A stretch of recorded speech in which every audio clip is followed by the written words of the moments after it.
Welcome to Sleepy Stories, the place where stories aren't meant to be finished. I'm Arthur, and tonight I'll be reading you a relaxing, sleepy story written by Pumby. Tonight we journey to the realm of ancient gods and goddesses, where the first light of morning was born from love itself. This is the tale of Eos, the goddess of dawn, and her gentle touch that awakens the world each day. So settle into your pillows, let your breathing slow and deepen, and allow yourself to drift into this dreamy mythological world, where magic flows as naturally as the morning mist. In the time before time, when the world was still learning how to breathe, there lived a goddess whose very essence was woven from the softest threads of light. Her name was Eos, and she dwelt in a palace that existed at the very edge of the world, where night surrendered to day in an eternal gentle dance.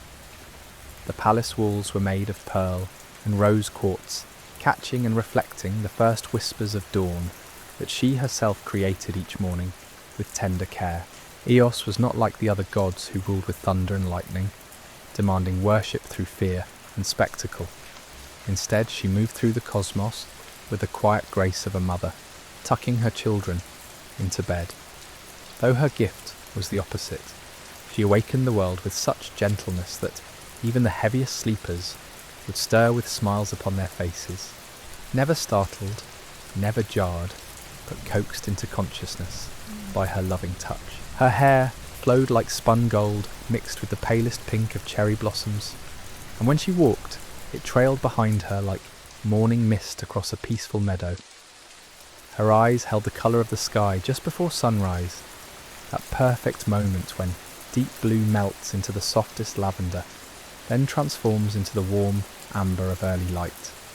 When she laughed, which she did often, the sound was like wind chimes made of crystal, tinkling softly in a gentle breeze. Each evening, as the sun god Helios finished his journey across the sky and began his descent toward the western horizon, Eos would begin her own quiet preparations. She would move through her palace chambers, gathering the elements she needed to paint the morning sky. From her garden she would collect dewdrops that held the essence of dreams, each one containing the peaceful sleep of mortals below. These dewdrops would become the tears of joy that grass would wear at sunrise. In her workshop, illuminated by the soft glow of captured starlight, Eos would blend colours that had no names in mortal tongues. She would take the deep contentment of a cat purring by a warm hearth and mix it with the gentle satisfaction of a grandmother's lullaby. She would add the quiet hope found in a child's whispered prayer and combine it with the serene acceptance of leaves falling in autumn. These emotions became colours, soft roses and gentle golds, peaceful purples and tranquil blues.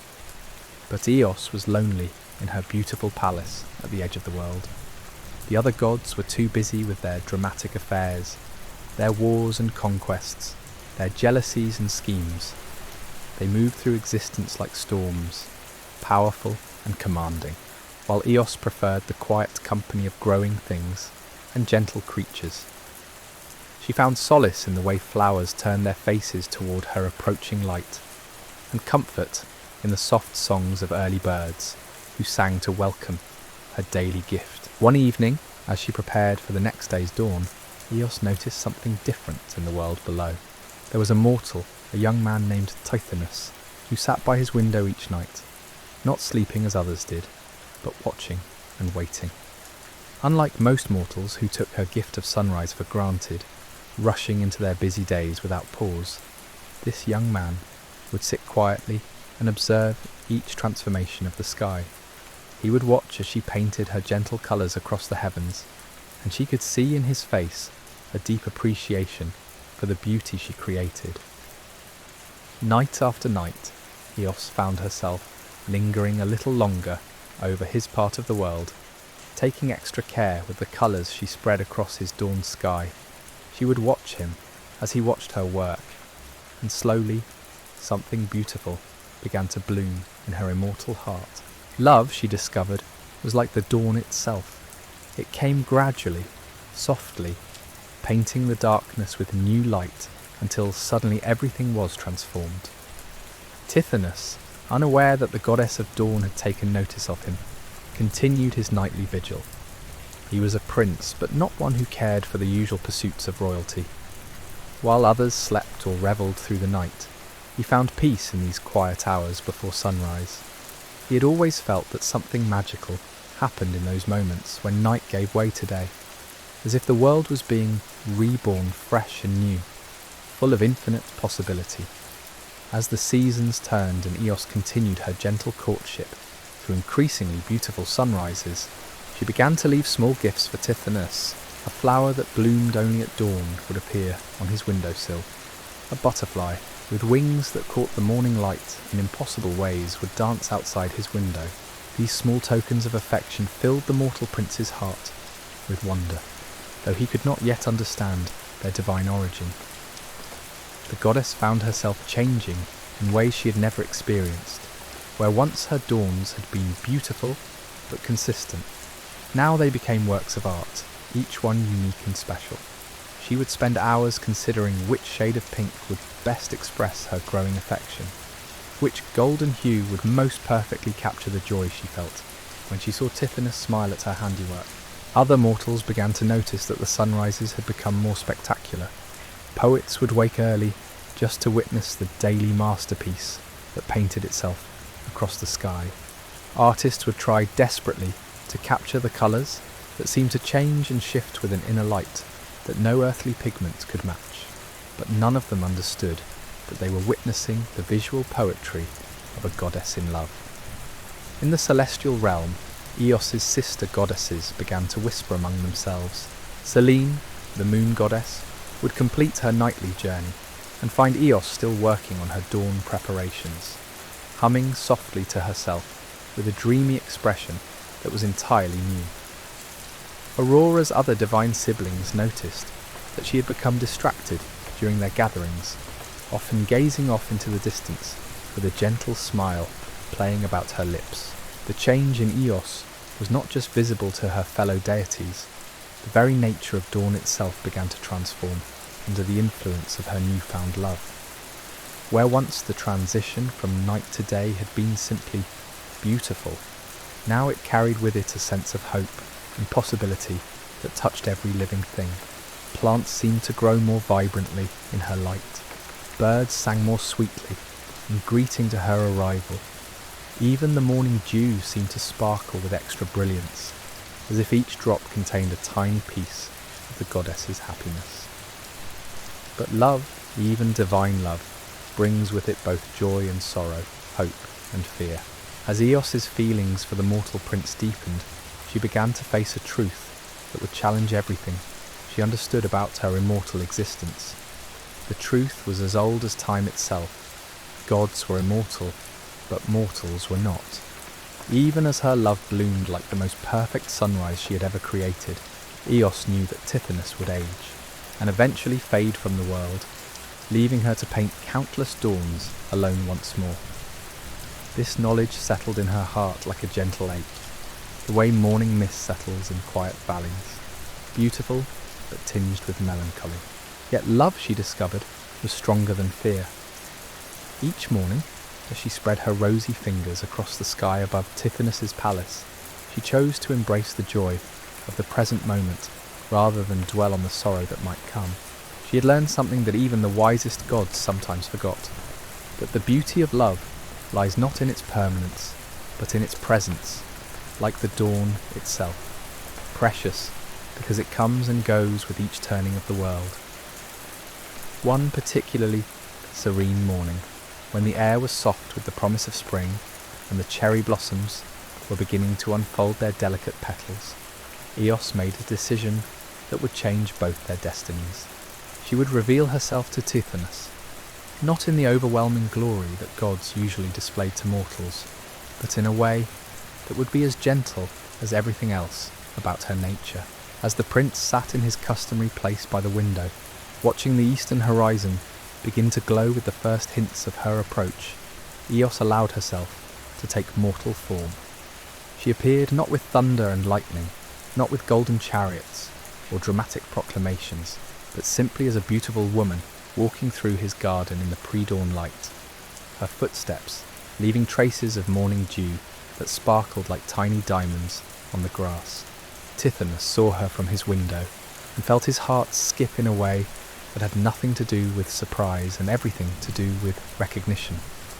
Though he had never seen her before, something deep in his soul knew that she was connected to the beautiful dawns that had been gracing his mornings. She moved with the same gentle grace that he witnessed each day in the way light slowly embraced the world, and her presence filled him with the same sense of peace and possibility that he felt during those magical moments when night transformed into day. Gathering his courage, the prince descended from his chamber and walked into his garden to meet this mysterious visitor. As he approached, Eos turned towards him with a smile that seemed to hold all the warmth of every sunrise she had ever created. Her eyes reflected the soft colours that were even now beginning to paint the sky, and when she spoke, her voice carried the same gentle music that he sometimes thought he heard in the morning breeze. "I have watched you watching," she said softly, and in those simple words Tithonus understood that his faithful vigils had not gone unnoticed. "Each morning as I paint the sky, I see you there, appreciating what others take for granted. Your presence has brought joy to my work." As they talked in the growing light of dawn, Eos found that Tithonus was everything she had hoped he would be. His appreciation for beauty was matched by a kindness that showed itself in the way he spoke of his people, his genuine concern for their well-being, and his gentle manner with the small creatures that shared his garden. He was not seeking power or glory, but simply trying to live each day with grace and gratitude. For his part, Tithonus discovered that this mysterious woman possessed a wisdom that seemed as ancient as the hills. Yet she wore it lightly, like morning mist that enhances rather than obscures the landscape. Her laughter brought him more joy than any treasure in his father's vaults, and her presence made even the simple act of breathing feel like a celebration. As the sun climbed higher in the sky, and Eos knew she would soon need to complete her morning duties, she made another decision that surprised even herself. She invited Tithonus to see the world from her perspective, to understand the magic that went into creating each new day. With a touch as gentle as the first ray of sunlight, she lifted him from his mortal realm and brought him to her palace at the edge of the world. The journey was like floating through a dream. Tithonus found himself moving through layers of soft coloured light that felt warm and welcoming rather than overwhelming. He could see the world spreading out below them, vast and beautiful, touched everywhere by the gentle influence of Eos's daily gift. Mountains caught the light and held it like cupped hands. Rivers reflected the sky like ribbons of liquid silver. Forests swayed in the morning breeze as if dancing to music only they could hear. When they arrived at her palace of pearl and rose quartz, Tithonus felt as though he had entered a place where peace itself had taken physical form. Everything here moved slowly, deliberately, with the same unhurried grace that characterized the dawn. Gardens bloomed with flowers that existed nowhere else in creation, their petals holding colors that shifted and changed like the sky itself. Fountains played soft melodies as their crystal-clear water fell in gentle cascades, and the air itself seemed to shimmer with contentment. Eos led him through her workshop, showing him the careful process by which she created each morning's display. She explained how she gathered emotions and transformed them into colours, how she listened to the dreams of sleeping mortals to understand what kind of dawn would best serve their awakening. Tithonus watched in wonder as she demonstrated the delicate art of blending hope with serenity, mixing the quiet joy of a mother's love with the peaceful strength of ancient oaks. "Each dawn is a gift," she told him, her hands moving gracefully as she prepared the colours for tomorrow's sunrise. Not just to wake the world, but to remind everyone that each day brings new possibilities, fresh chances to create beauty and share love. As they worked together in the soft light of her workshop, Tithonus helping her gather dewdrops, and sought the starlight she used in her palette. Both goddess and mortal felt a completeness they had never experienced before. Here, in this timeless space between night and day, they had found something that transcended the usual boundaries between divine and human, eternal and temporary. But even in paradise the question remained, how could love between an immortal goddess and a mortal prince truly flourish? The answer would come, as all answers do in Eos's realm, gently and in its own time. Like the slow approach of dawn across a sleeping landscape, the days that followed were filled with a happiness so pure it seemed to make the very air sparkle. Tithonus learned the rhythms of celestial life, while Eos discovered the joys of sharing her ancient wisdom with someone who truly understood and appreciated her work. Together, they created dawns more beautiful than any that had ever graced the world, each one a collaboration between divine power and mortal appreciation, immortal skill and human wonder. As their love deepened with each passing dawn, Eos began to notice subtle changes in the world around them. The flowers in her celestial gardens bloomed with an intensity that surprised even her, their petals catching and holding light in ways that seemed to defy the natural order. The fountains in her palace sang with melodies that grew richer and more complex, as if the very stones were learning new songs from the happiness that filled the air.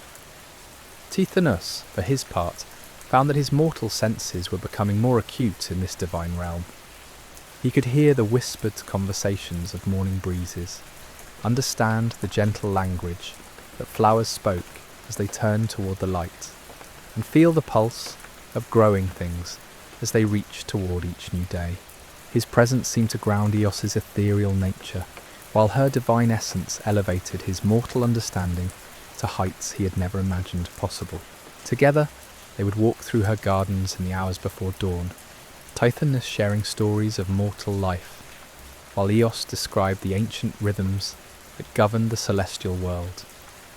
She told him of the early days of creation, when the gods first learned to work with light and shadow, crafting the delicate balance that would allow life to flourish. He spoke of the simple joys he had witnessed among his people, children's laughter echoing through palace corridors, the quiet satisfaction of farmers watching their crops grow, the peaceful contentment of elderly couples sharing evening walks, their conversations wove together like threads in a tapestry, mortal wisdom complementing divine knowledge, human experience enriching immortal perspective. Eos found herself seeing her daily work through new eyes, understanding how each gentle sunrise touched individual lives in ways she had never fully appreciated. Tithonus began to grasp the enormous responsibility that came with her gift, the careful balance required to awaken the world without jarring it from its peaceful slumber. But as the seasons turned in the world below, both goddess and mortal began to sense that their perfect happiness existed in a delicate bubble that could not remain untouched forever. The other gods had begun to take notice of Eos's prolonged absence from their gatherings, her distraction during the few celestial meetings she did attend. Whispers began to circulate through the divine realms, questions about the mortal who now shared the dawn goddess's palace. Helios, the sun god, was among the first to express concern. During one of their brief encounters, as day officially began and Eos's work transitioned into his, he spoke with the careful diplomacy that characterized most divine interactions. "Sister," he said, his golden chariot pausing momentarily at the eastern edge of the sky, "your dawns have become more beautiful than ever, but I sense a restlessness in you. The other gods speak of changes in your behaviour, of a mortal presence in your realm." Eos felt a flutter of anxiety in her chest, but she kept her voice steady and serene. "My work continues as it always has, brother. Each morning brings its own gifts, its own beauty. Perhaps what they perceive as change is simply growth, the natural evolution of art and craft." Helios studied her with eyes that held the penetrating warmth of noonday sun. "Love has a way of transforming everything it touches, sister. But remember that we are bound by laws older than memory, patterns that maintain the balance between mortal and divine realms. After he departed to begin his daily journey across the sky, Eos stood in her palace gardens, feeling the weight of his words settle around her like morning mist. She knew that her brother's concern came from a place of genuine care, but she also knew that he could not understand the depth of what she had discovered with Tithonus. Their love was not a disruption of natural order, but an enhancement of it, a harmony that made her work more meaningful and beautiful than it had ever been. That evening, as she prepared for the next day's dawn, Tithonus found her standing at the edge of her palace, gazing out toward the infinite expanse where stars gave way to the approaching light. Her usual serene confidence seemed touched with melancholy, like a perfect melody played in a minor key. "What troubles you, my love?" he asked, moving to stand beside her, his mortal warmth a comfort against the cool pre-dawn air. Eos leaned into his presence, drawing strength from his steady humanity. The divine realm operates according to ancient laws, patterns that have governed the relationship between gods and mortals since time began. Our love, beautiful as it is, exists outside those patterns. I fear that others may see it as a threat to the order they have worked so long to maintain. Tithonus was quiet for a long moment, understanding dawning in his eyes like the first light of sunrise. And what do these laws say about love between goddess and mortal? They say many things, Eos replied softly, but most of them end in separation or tragedy. The gods fear that too much interaction between our realms will disrupt the balance that keeps both worlds stable and safe. Despite the gravity of their situation, Tithonus felt a strange peace settling over him. "Then we must prove them wrong," he said simply, "not through defiance or rebellion, but by showing them that our love enhances rather than threatens the natural order. Your dawns have become more beautiful, not less. Your work brings greater joy to mortals, not confusion or chaos." Eos turned to look at him, seeing in his face the same quiet determination that had first drawn her attention during his nightly vigils. "You speak as if you're not afraid of what might come." "Why, I'm afraid," he admitted, reaching for her hand, "but I'm more afraid of a world without this love, without the beauty we create together. If that makes me foolish, then I choose to be foolish." His words kindled something bright and warm in Eos's divine heart. She realized that her mortal prince possessed a kind of courage that even many gods lacked, the willingness to choose love despite uncertainty, to embrace beauty even when its duration remained unknown. Over the following days their resolve was tested as divine pressure mounted. Aphrodite, goddess of love, arrived at Eos's palace with an expression of concern that seemed genuine but calculated. "Dear sister," she said, her voice carrying the musical quality that made mortals and immortals alike fall under her spell, "I come to you as one who understands the power of love better than most. What you have discovered with this mortal is beautiful, but it cannot last in its current form. The laws that govern our interactions with the mortal realm exist for good reason." Eos received her sister with the gracious hospitality that characterized all her interactions, serving nectar that tasted of morning dew and ambrosia that held the essence of peaceful dreams. "I appreciate your concern, Aphrodite, but I must ask, have my duties suffered? Has the world below received anything less than the perfect dawns I have always provided?" Aphrodite paused, clearly considering her response carefully. "Your work remains flawless, perhaps even enhanced, but that is not the issue, dear one. The problem lies in precedent.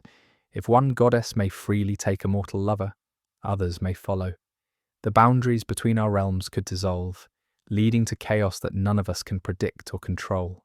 "And yet," Eos replied with gentle firmness, "was it not you who taught us that love transforms everything it touches, usually for the better? Perhaps the chaos you fear is simply change, the natural evolution of relationships between our realms." The conversation continued through the pre-dawn hours, each goddess presenting her perspective with the eloquence that came naturally to divine beings. But underneath their diplomatic words lay a fundamental disagreement about the nature of love itself, its power to transcend traditional boundaries, and its role in the cosmic order. As Aphrodite prepared to depart, she made one final appeal. "I offer you a choice, sister, born from my own understanding of love's complexities. You may keep your mortal prince, but only if you're willing to accept certain conditions that will preserve the balance between our realms." Eos felt her heart quicken with both hope and apprehension. "What conditions?"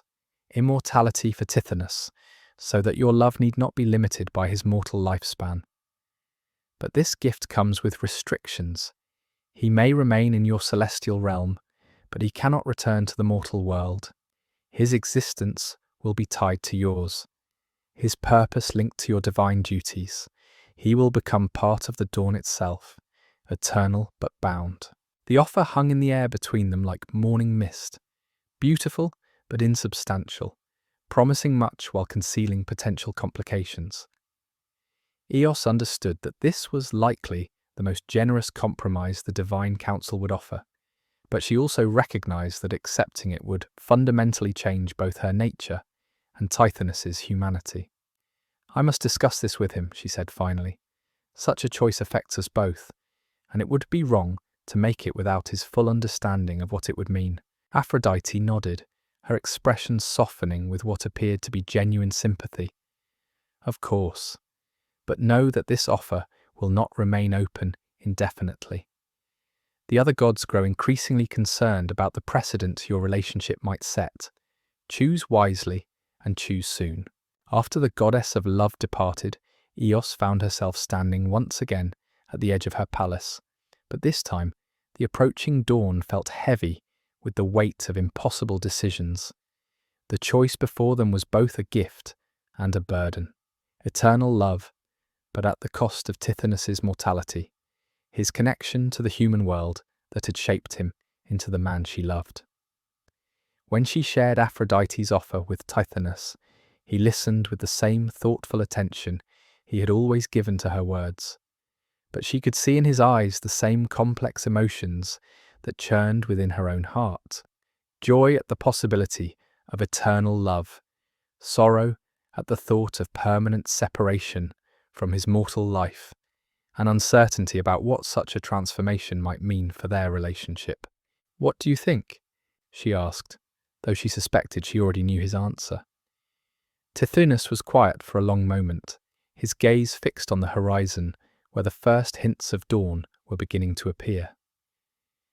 "I think," he said slowly, "that love has already transformed us both in ways we never expected. Perhaps this is simply the next step in that transformation." But even as he spoke, both goddess and mortal understood that some transformations could not be undone, and some choices would echo through eternity like the endless cycle of dawn itself. As they stood together in the gathering light, watching the familiar ritual of dawn unfold across the world below, both Eos and Tithonus felt the profound weight of their decision settling around them like dew forming on morning grass. The choice before them was not merely about their own happiness, but about the very nature of love itself, whether it could truly transcend the ancient boundaries between mortal and divine without losing its essential character. Tithonus reached for her hand, intertwining his fingers with hers in a gesture that had become as natural as breathing. "Tell me honestly," he said, his voice carrying the same gentle strength that had first drawn her to him. "What do you fear most about this transformation?" Eos considered his question as she watched the colours of sunrise paint themselves across the distant mountains. "I fear that in gaining eternity, we might lose the very thing that makes our love so precious, its connection to the fleeting, beautiful mortality that shaped you into who you are. Your humanity has taught me to see my work through different eyes, to understand the weight of each moment, because you know how rare and valuable moments truly are." She paused, letting her gaze drift to a flock of birds beginning their morning songs in the gardens below. Immortals often forget the gift of urgency, the way that knowing something cannot last forever makes it burn brighter in the present. If you become like me, eternal and unchanging, will we still treasure each dawn the way we do now? Tithonus nodded slowly, understanding the depth of her concern. And yet, he said thoughtfully, perhaps our love has already proven that some things can transcend their original nature without losing their essence. You are still you, still the gentle goddess who paints peace across the morning sky. I am still myself, still the mortal who finds wonder in simple beauty. Our connection has enhanced rather than diminished who we are. They walked together through her palace gardens as the sun climbed higher, neither rushing toward a decision nor avoiding its necessity. Around them, the eternal flowers swayed in breezes that carried the scent of possibilities, both wonderful and uncertain. The fountains continued their melodic conversations, and the very stones beneath their feet seemed to pulse with the patient rhythm of cosmic time. As they paused beside a pool that reflected not just their images, but also the play of light and shadow across the sky above, Eos found herself thinking about the nature of change itself. Everything in existence moved through cycles of transformation, seasons flowing into seasons, day giving way to night and returning again, mortals being born and growing and eventually returning to the earth that had nurtured them. Perhaps their choice was not about avoiding change, but about choosing which kind of transformation would serve not just their love, but the greater harmony of creation. There is something else to consider, she said softly, watching the ripples spread across the pool's surface as a gentle breeze touched the water. If we accept this gift, we will be setting a precedent that other gods and mortals might follow. Are we prepared for that responsibility? Are we certain that our path could be walked safely by others? Tithonus crouched beside the pool, studying their reflection as it wavered and reformed with each subtle movement of the water. Perhaps that is not for us to decide, he replied. Each love is unique. Each relationship between divine and mortal carries its own challenges and gifts. We cannot make choices based on what others might do, only on what we know to be true for ourselves. He stood and turned to face her fully, his expression serious but not troubled. What I know to be true is that loving you has made me more myself than I ever was before. If becoming immortal means I can continue to grow in that direction, to spend eternity learning new ways to appreciate and support your beautiful work, then I am not afraid of the transformation. Their decision came naturally, like the first blush of pink across a sleeping sky. Standing together in the soft light of her eternal workshop, Eos and Tithonus chose transformation over separation, growth over stagnation, endless dawns painted by 4 hands instead of 2. The goddess of love blessed their union with immortality wrapped in understanding, and Tithonus found his humanity not erased but expanded, his mortal appreciation for beauty becoming the foundation for divine creation. From that day forward, every sunrise carried within it the harmony of their combined spirits. Mortals below noticed something different in the quality of morning light. It seemed softer somehow, more knowing, as if the dawn itself had learned the secret of perfect love and was sharing that wisdom with the world through gentle gradients of rose and gold. Children woke more peacefully, lovers lingered longer in their morning embraces, and even the busiest souls found themselves pausing for just a moment to appreciate the daily miracle unfolding above the horizon. In her palace at the edge of the world, Eos and her beloved prince worked side by side through the pre-dawn hours, blending colours that spoke of hope and possibility. His mortal understanding of life's precious fragility taught her new ways to craft light that honoured both the eternal and the temporary, while her divine wisdom showed him how love itself could become a force of creation, painting beauty across the cosmos with patient, steady hands. The other gods, watching from their celestial realms, gradually came to understand that this love had not disrupted the cosmic order, but had enhanced it. The boundaries between mortal and divine had not dissolved, but had become more permeable, allowing for new kinds of beauty to flow between the realms. Their union became not a precedent to be feared, but a reminder that love, when rooted in genuine appreciation and mutual growth, could transcend any limitation without losing its essential nature. And so each morning, as you lie in those peaceful moments between sleep and waking, if you pay careful attention to the quality of light beginning to seep through your windows, you might sense something that feels like a gentle blessing. This is the gift of Eos and Tithonus, a dawn painted not just with divine skill, but with a deep understanding that comes from love freely chosen, transformation willingly embraced, and beauty shared between souls who have learned to see the world through each other's eyes. Their story continues with each sunrise, a daily reminder that the most profound magic happens, not in grand gestures or dramatic proclamations, but in the quiet moments when we choose to love deeply, appreciate fully, and create beauty together. Every morning offers the same gift they discovered in their celestial workshop, the chance to begin again, to paint something new across the canvas of possibility, and to wake the world gently with the light of understanding. And now, as this tale settles into your consciousness, like morning dew upon grass, let your breathing grow deeper and more rhythmic. Allow the image of that peaceful palace at the edge of the world to fill your mind, where love learned to become light, and light learned to become love. Feel yourself drifting towards sleep on the soft colours of an eternal dawn, knowing that tomorrow's sunrise will carry within it the same gentle promise of new beginnings, painted by hands that understand both the weight of eternity and the precious gift of each single perfect moment.